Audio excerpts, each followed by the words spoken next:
Hey there, Internet. Welcome to the channel. Going through my grandfather's pocket knives. Today, I've come across the PAL Cutlery Company. And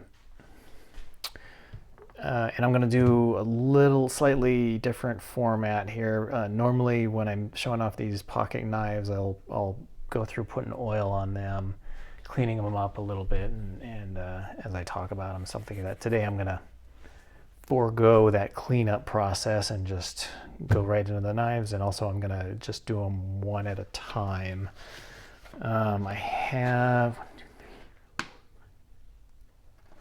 8 of these guys, at least in this first box, and I'm gonna start with this one. This little tiny guy is pretty neat. Single blade jobbers, got the PAL Cutlery Company, made in USA on the tank stamp there. Yeah, according to the book I have and the old interwebs, PAL Cutlery was in business between 1924 and the 1950s. They were used in German knives imported by the Utica Company between 1924 and 1939. And then manufacturing facilities were opened in 1935 when they were stamped PAL Blade Company and PAL Cutlery Company, made in the USA, in Plattsburgh, New York. So those are the beginnings of the PAL Cutlery Company. This guy's got steel liners, probably made somewhere in the World War II time frame. And looks like a plastic handle. It looks pretty pristine. There is, looks like this might be a crack in here going along there, but otherwise real pristine. Doesn't have a ton of junk in there. Walk and talk is good. Nice little snap. Nice little kind of a gentleman's equal ender. Pretty neat. All right, knife number 2 is this one. This is not mother of pearl. This is plastic. Yeah, it's another example of a nice little gentleman's pen blade set with functions real nicely. Nice half stops. Nice snap there. The bail is intact. Again, steel liners. Yeah, so I guess 1939, these guys acquired the cutlery operation of Remington pocket knives, which is another very collectible pocket knife, which I know this collection contains Remingtons, and you'll see those one day. But when they started operations, the PAL Cutlery took over their factory and started using that for their manufacturing in 1939, 1940. And yeah, made a lot of knives for the military, fixed blade knives, and did pretty well. They were, from what I have seen on it, the soldiers liked the knives, but yeah, of course, these are not military knives. Especially this next one, which is a letter opener. So this is kind of neat. It comes in this nice case. It's in pretty good shape here. It's from Myron E. Miller, Associated Oil Company Distribution in Placerville. Yeah, so there's the case. That's pretty neat. And then it's a real nice big old letter opener here. It's actually kind of sharp. Plastic handle again. It has some tape stuff from masking tape that I'll probably take off later. And this single blade. Let's see, what is that?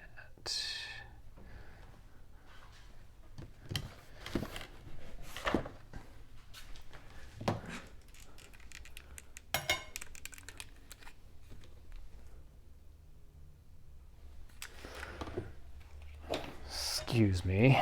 So yeah, this is PAL Cutlery Company. Some of the ones that you'll see has a PAL Blade Company on them. But yeah, it's pretty good shape for a letter opener. People don't use letter openers too much. People don't use letters much these days.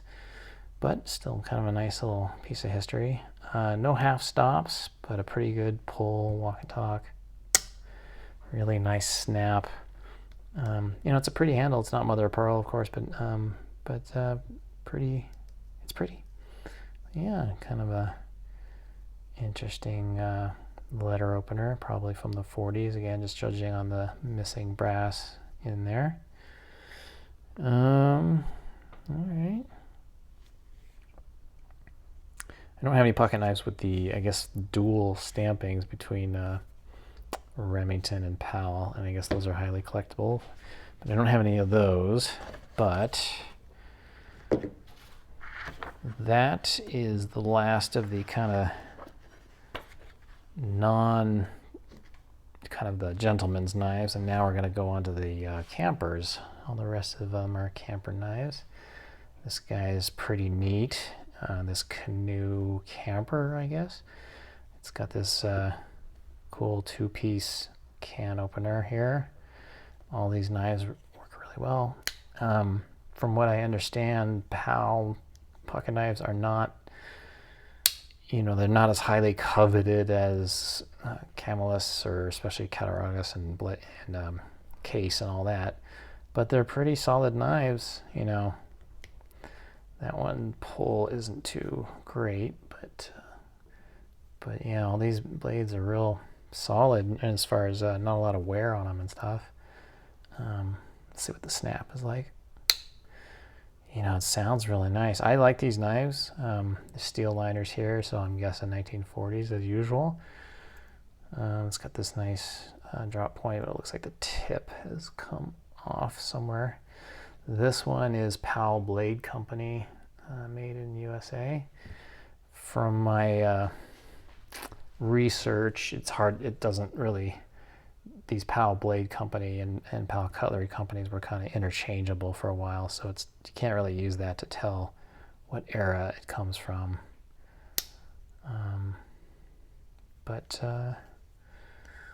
Yeah, this one's a pretty nice one. This one looks like it's sharpened down a bunch. It looks like a little bit of a tip of this pen blade is missing, but overall pretty nice.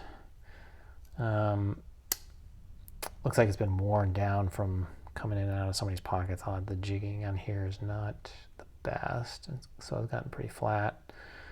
But these are minor issues for this guy. This is pretty nice knife. This pull is not too good. There is a little, you can't really see it, but there is a little bit of wobble here on the main blade. Yeah, some people online were talking about how these knives, when they first purchased the Remington factory, they were really good, but then things went downhill from there. So it's one of the reasons why they're not really that sought after. And if that's an example where there's, play in the blades and stuff like that, I can understand why. But still, all in all, you can't complain about that guy. A little bit of masking tape stuff that I'll get rid of. But no, it's not rusted or anything like that. And on all these knives, you'll see. So that's kind of a nice one. All right, the next camper. This one I think is a little bit nicer. This one's got the tan. I believe this one is bone. And this one's a cool 3-blade. That one has a nice pull. Half stops, the snaps. This one, I believe, these are brass liners and spacers. So somewhere outside of the 40s, or maybe late 40s. PAL Cutlery there, made in USA. This one, nothing wrong with this blade as far as wear and all that. So that's pretty neat. Yeah, that one's got a nice pull there. Good snap. Yeah, I like this one a lot. Here's the old spay blade. Nice snap there. Yeah, this one's in real nice shape. No wobble or anything on this one. So yeah, that's pretty neat. Got a slight touch of rust there, but you know, buff that out. The handles are not shrinking or anything, so yeah, that's a pretty cool little example there. All right, the next one, now we're getting into the beefier ones. Here's the next PAL. This one's got the brass liners and spacers, and it's a 3 blade here. With it looks like it's got a little bit of rust on this one, but still also surface. PAL Cutlery. Really nice pull there. Half stops and very nice snap. So it's another cigar or equal-ended shape here. This one, there's a little bit of wobble going on there. Well, when it's in the half stop position, you can kind of feel it shaking a little bit. Yeah, even when it's right there, yeah. So must be why people aren't really seeking these knives, I would think. But it certainly works. Pull on that one's a little bit. It's not quite super tight there on this blade. It's sort of an okay snap, but pretty weak. I don't know, PAL. Pretty weak. But there's that one. Then we got a similar one here, but this one has a bail on it. This one no brass liners, so you know, once again, guessing wartime, 1940s era. This one has the another can opener here. Another of the 2-piece can opener. I was checking to make sure I didn't repeat, but yeah, this 2-piece can opener. It's got a nice snap and everything. Oh, not that great on there. Still, this one's kind of hitting something as it goes in there. So not the best snap on that one. Then you got the big old screwdriver with this big nail nick. So that's pretty cool. Nice pull on that side.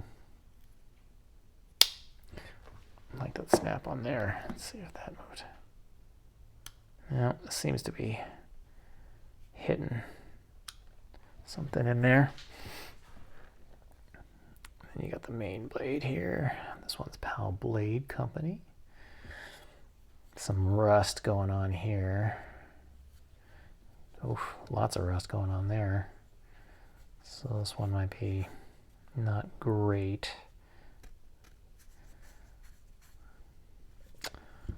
Yeah, but still working, of course. You know, I've seen worse in shape. There's no half stops on that one. We'll see. Pretty good snap there. Not terrible.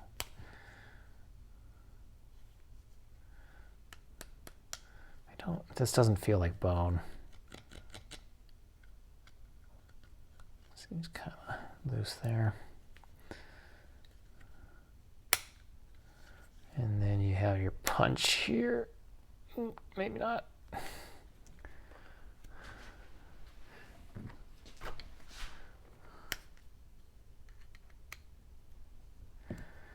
Punch blade.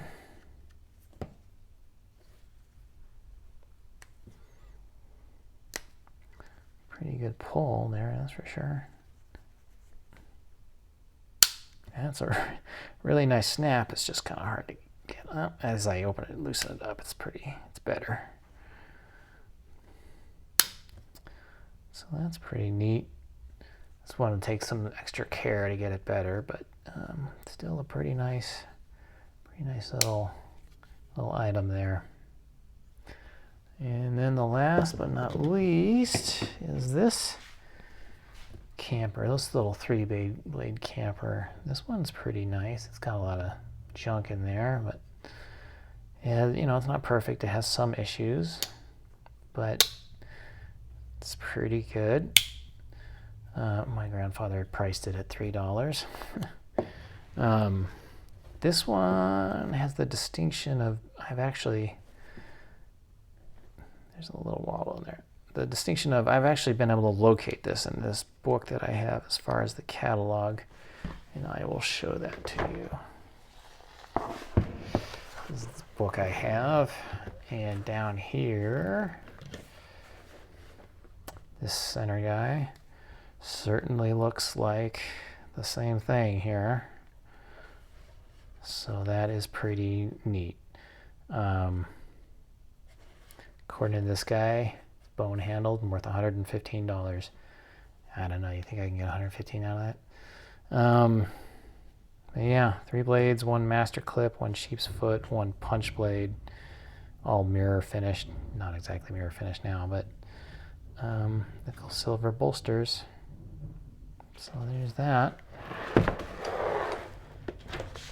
But yeah, this guy's got a little bit of rust going on here, a bunch of junk in there. I can pose this to you guys. What do you think? Should I try to clean this up? Should I try to restore this? This seems like it might be a pretty good restoration project. You know, it's not, I don't think it's worth $115, but let me know. Boy, nice snap there. Nice punch there. This one seems like it might be worth me giving it a shot. If I ruin it, you know, it's a PAL. It's not the most pricey thing ever. But I can certainly try to, you know, get rid of some of this rust, and, you know, maybe it's worth, if I can clean it up and everything, it's worth trying and seeing if I can get more money out of that. I don't know. What do you guys think? But anyways, other than that, it's got the nice brass bolsters there. It's a little bit dirty, but otherwise, it does have some wobble going on in here with this main blade. And it's hard to see, but you can definitely feel it. But yeah, it does have a half stop, you know, kind of an okay snap there, but not the best. But these other blades are much better. Nice snap there. But that will do it for the PAL blades. We'll see. I haven't decided yet if I want to try to restore this or not. I mentioned in just about every other video how I don't want to do that. I don't want to spend time on it. But, you know, I keep seeing the advice of folks. I keep thinking maybe I should try to restore, or at least clean them up a lot better. Get the gunk out, get the rust out, shine them up, get the flits and all that. Let me know. Let me know if you guys think it's worth it money-wise. I know. Nostalgia-wise and everything, it would definitely be worth it. I totally get that. And so, you know, I know if you're going to say, yeah, I totally got to restore it because it's a piece of history and honoring grandfather and all that, for sure, yes. I'm just wondering if it would actually be worth money-wise restoring it, or should I just put it on eBay as is? Anyways, that'll do it for my grandfather's PAL Cutlery, at least for the first box. It would not surprise me if we see further PALs in the future. All right, let me get this haul all in one here.